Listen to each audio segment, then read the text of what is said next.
ስፖርታዊ እንቅስቃሴን በማዘውተር ተላላፊ ያልሆኑ በሽታዎችን ለመከላከል አይነተኛ መፍትሄ ከመሆኑን ባሻገር የእርስ በርስ ግንኙነትን በማጠናከር በጨዋታዎች ጤናን መጠበቅ ይቻላል። በሲዳማ ክልል ማህበረሰብ አቀፍ ጤና ስፖርት ማህበር በ25 ክለቦች መካከል ሲካሄድ የነበረው የፈታ የጓደኛሞች ዋንጫ ውድድር ፍጻሜውን ሲያገኝ በስፖርታዊ ጨዋነትና በተሳካ ሁኔታ መጠናቀቁን የገለጹልን የክልሉ ማህበረሰብ አቀፍ ጤና ስፖርት ማህበር ፕሬዝዳንት አቶ ሻሻሞ ዱከሌ ናቸው። ይህ የፈታ የጓደኛሞች ዋንጫ ደግሞ ከኛ ጋር በመተባበር 25 ቲሞችን የጥሎ ማለፍ ዋንጫ የተካሄደ ይህ የመጀመሪያው እንደ ሀገር አቀፍ ነው የተዘጋጀው። በሲዳማ ክልል ውስጥ 25 ቲሞች የተሳተፉበት ዛሬ ፍጻሜውን እያገኘ ያለበት ሁኔታ ነው ያለውና በጣም ደስ በሚል ሁኔታ በጥሩ ሁኔታ ተጀምሮ በጥሩ ሁኔታ እንደምታዩት በደመቀ ሁኔታ ማለቂያውን እያደረገ ይገኛልና በጣም የተሳካ ነው። እንደ ሀገር አቀፍ ለመጀመሪያ ጊዜ በተካሄደው ውድድር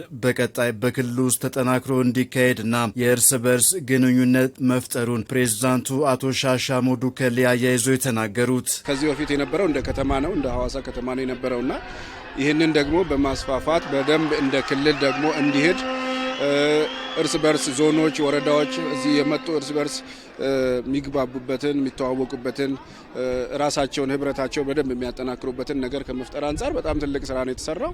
ይህ ደግሞ ሆኗል ማለትም የሚቻልበት ሁኔታ አለ። ከዚህም አልፎ ደግሞ ከክልልም አልፎ ደግሞ እንደ ሀገር አቀፍ ሌሎቹ ጋር የምንገናኝበትን ትልቅ ነገር ፈጥሯል ብለን ማሰብ እንችላለን። የፈታ የጓደኛሞች ዋንጫ ውድድር በቀጣይ ተጠናክሮ እንዲካሄድና ሌሎችም በተለያየ አይነት የእግር ኳስ ውድድሮችን እንዲያዘጋጁ ሲሉ ተሳታፊዎች አስተያየታቸውን ሰጥተዋል።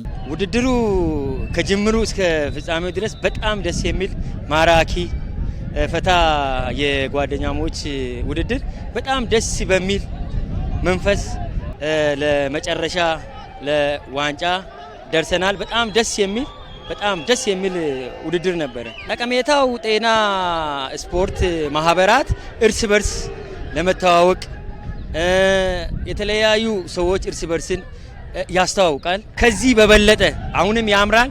ከዚህ በበለጠ ደስ በሚል ዝግጅት እንዲቀጥልና ሌላ ጊዜ በየአመቱ እንደውም ውድድሩ ቢካሄድልን እጅግ ደስተኛ ነን። ከብዙ አቅጣጫ የመጡ ስፖርተኞች አሉ።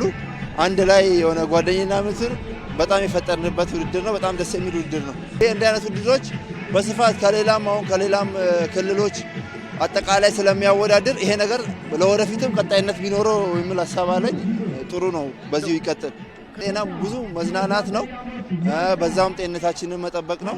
ለዛ ይሄ እንዲህ አይነት ውድድሮች ደግሞ በሁሉም በፈታ ብቻ ሳይሆን በሌላ ነገሮችን ቢካሄዱልን ይላል። አሪፍ ነው፣ ደስ ይላል። በሲዳማ ክልል ማህበረሰብ አቀፍ ጤና ስፖርት ማህበርና የፈታ የጓደኛሞች ዋንጫ ውድድር በፍጻሜው የሐዋሳው ዳቶ ፋይማ የጤና ቡድን ያለታ ወንዶውን ዘራ ብሩክን 4-2 በሆነ ውጤት በማሸነፍ የዋንጫ ባለቤት ሲሆን በሐዋሳ በሚካሄደው በአገር አቀፍ ውድድር ላይ ዳቶ ፋይማ ክልሉን ወክሎ የሚሳተፍ ይሆናል።